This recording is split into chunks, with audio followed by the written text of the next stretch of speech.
প্রিয় ষষ্ঠ থেকে দ্বাদশ শ্রেণীর শিক্ষার্থীরা, আজকে আমরা দেখব টেন্সের উদাহরণ সম্পর্কে আজকে আমরা আলোচনা করব।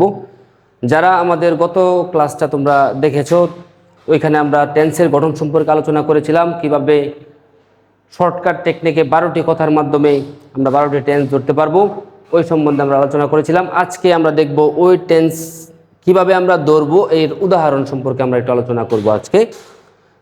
তো সেখানে আমাদের যে উদাহরণগুলো দেওয়া আছে, বলা আছে কানিস ওয়াচেস টিভি, যে কানিস টিভি দেখে। তো এখানে এই সেন্টেন্সটা কোন টেন্স, এটা আমরা কিভাবে নির্ণয় করব। তো এটা নির্ণয় করার সহজ টেকনিক হচ্ছে, আমরা যে গত ক্লাসে পড়ছিলাম গঠন, যে এখানে সাবজেক্ট কি রয়েছে কানিস, তারপরে কি আছে ওয়াচ মানে ওয়াচেস। তো এখানে একটা বিষয় শর্টকাট আরেকটু মেথড বলি, যে কোনো ভার্বের সাথে যদি এস বা ইএস থাকে, তাহলে সরাসরি সেটা কোনো কিছু চিন্তা ছাড়াই আমরা বলতে পারবো যেটা প্রেজেন্ট ইনডিফিনিট টেন্স।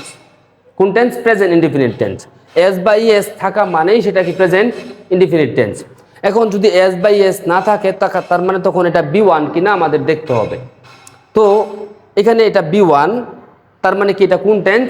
আমরা গত ক্লাসে পড়ছিলাম যে B1 থাকলে কি হবে? Present indefinite.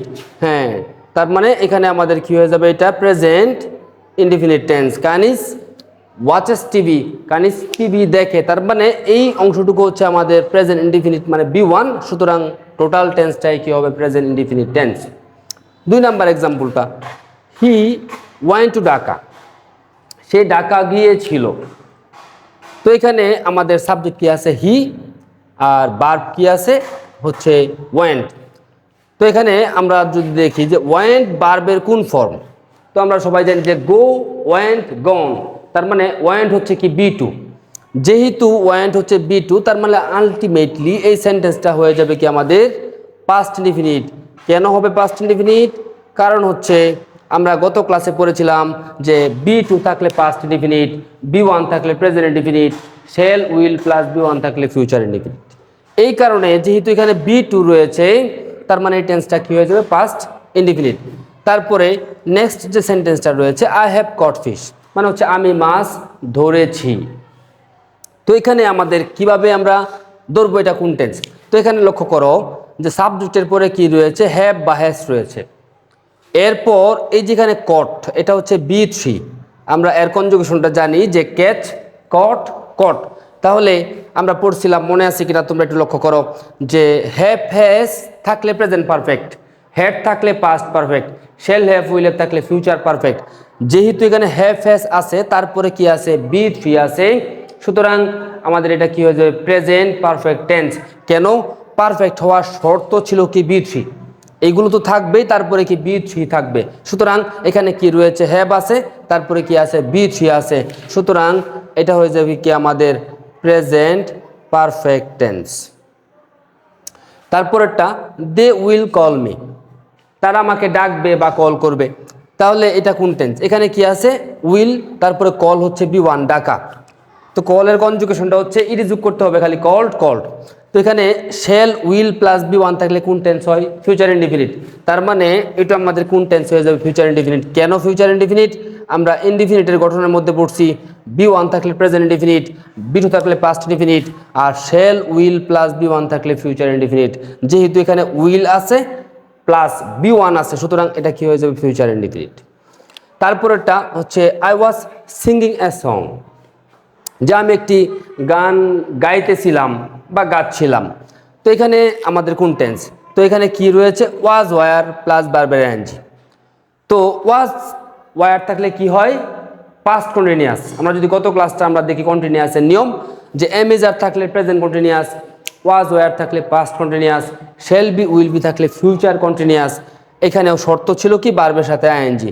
তাহলে কি আছে এখানে? ওয়াজ, তারপরে কি আছে? ভার্বের সাথে আইএনজি। সুতরাং এটা হচ্ছে কি? Past continuous tense. তারপরে we will have played cricket, এখানে কি রয়েছে? উইল হ্যাভ, তারপরে রয়েছে প্লেড, মানে হচ্ছে B3। তাহলে shall have, will have plus B3 কোন টেন্স? Future perfect tense. আমরা পারফেক্টের গঠনের মধ্যে পড়ছিলাম যে হ্যাভ হ্যাজ থাকলে প্রেজেন্ট পারফেক্ট, হ্যাড থাকলে past perfect, shall have will have থাকলে ফিউচার পারফেক্ট। সুতরাং শেল হ্যাভ উইল হ্যাভ রয়েছে, আর কি আছে বি থ্রি, সুতরাং হয়ে যাবে কি এটা ফিউচার পারফেক্ট টেন্স। তারপরে you had knock at the door, মানে হচ্ছে তুমি দরজায় কড়া নেড়েছিলে। এখানে কি রয়েছে হ্যাড তারপরে নকড মানে হচ্ছে বি থ্রি। তাহলে এটা কোন টেন্স হবে বলো তো দেখি তোমরা? অবশ্যই কি হবে পাস্ট পারফেক্ট টেন্স হবে। কেন পাস্ট পারফেক্ট টেন্স হবে? কারণ হচ্ছে হ্যাড থাকলে কি হয় পাস্ট পারফেক্ট, শর্ত কি বি থ্রি, সুতরাং এখানে কি রয়েছে হ্যাড রয়েছে আর বি থ্রি রয়েছে, সুতরাং এটা কি হবে পাস্ট পারফেক্ট টেন্স। তারপরে I shall have been reading for 2 hours, আমি 2 ঘন্টা যাবৎ পড়তে থাকবো। এখানে কি রয়েছে শ্যাল হ্যাভ বিন, তারপরে ভার্বের সাথে কি রয়েছে আইএনজি। তো আমরা কন্টিনিউয়াস টেন্সের ক্ষেত্রে পড়ছিলাম যে shall have been will have been থাকলে ফিউচার পারফেক্ট কন্টিনিউয়াস, অর্থাৎ পারফেক্ট কন্টিনিউয়াসের মধ্যে এমনভাবে পড়ছিলাম যে হ্যাভ বিন হ্যাজ বিন থাকলে present perfect continuous, had been থাকলে past perfect continuous, shall have been will have been থাকলে ফিউচার পারফেক্ট কন্টিনিউয়াস, শর্ত কি ভার্বের সাথে আইএনজি। তো যেহেতু এখানে কি রয়েছে শ্যাল হ্যাভ বিন এবং ভার্বের সাথে আইএনজি, সুতরাং এটা কি হয়ে যাবে প্রেজেন্ট ফিউচার পারফেক্ট কন্টিনিউয়াস। আমি আবারও বলছি ফিউচার পারফেক্ট কন্টিনিউয়াস। তারপরে next Ayesha is playing ludo, তো আয়েশা লুডো খেলছে। তো এখানে কি রয়েছে এমিজার প্লাস ভার্ব আইএনজি, সুতরাং এক কথায় এটা হয়ে যাবে কি প্রেজেন্ট কন্টিনিউয়াস। কেন?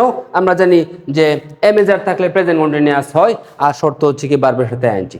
তারপর নেক্সট হচ্ছে কি you have been listening song, তুমি গান শুনছ বা শুনতেছ। তাহলে এখানে হ্যাভ বিন হ্যাজ বিন রয়েছে, তারপরে ভার্বের সাথে আইএনজি রয়েছে, সুতরাং হ্যাভ বিন হ্যাজ বিন থাকলে কি হয় প্রেজেন্ট পারফেক্ট কন্টিনিউয়াস। তাহলে এখানে হ্যাভ বিন রয়েছে ভার্বের সাথে আইএনজি রয়েছে, সুতরাং কি হয়ে যাবে এটা প্রেজেন্ট পারফেক্ট কন্টিনিউয়াস।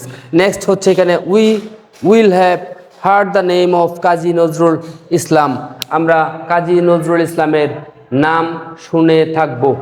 তাহলে এখানেও কি রয়েছে will have plus B three, সুতরাং এটাও হবে কি ফিউচার পারফেক্ট টেন্স।